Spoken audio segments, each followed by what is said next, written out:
how do you get people involved in understanding the customer experience when they may only have a departmental view of the overall customer experience, or they're actually not the user?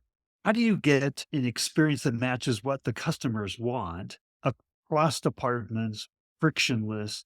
How do you start to even think about that? That's always a good challenge because you have to show them what's in it for them. You have to convince the leaders as to what's in it for them to you to jump into this customer experience bandwagon. I think there's different ways to do it, but the best way is going to be data driven. I'll take an example here. At Coveo, when I joined the support organization 5.5 years ago, the support organization didn't really have a good working relationship with R&D. Yes, we transferred things when there were bugs and things like that. It was a little bit a rocky relationship, and support would say they're not fixing anything that's going to reduce our case numbers and they don't understand the customer side of things. And I said, okay, you know what? We're going to take a data driven approach. We're going to build these indexes that are going to help us understand where the friction points are, where the customers are struggling.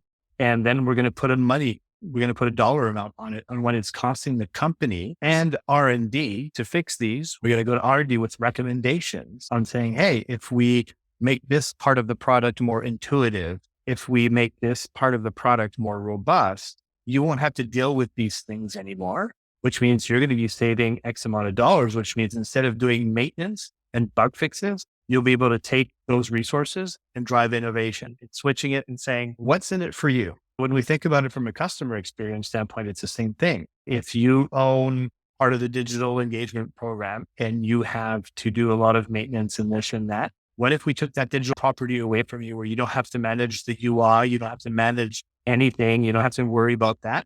We're going to bring all this into our support portal or a community. You just have to focus on the content because it doesn't matter where the content lives, because we're going to bring this into a unified index and the customer is going to be able to search from it in that central repository. All you need to focus on is the quality of your documentation. You don't have to worry about the UI of the experience anymore. Take that off your shoulders. We'll own it. It's thinking about it innovatively and says, hey, what's in it for you?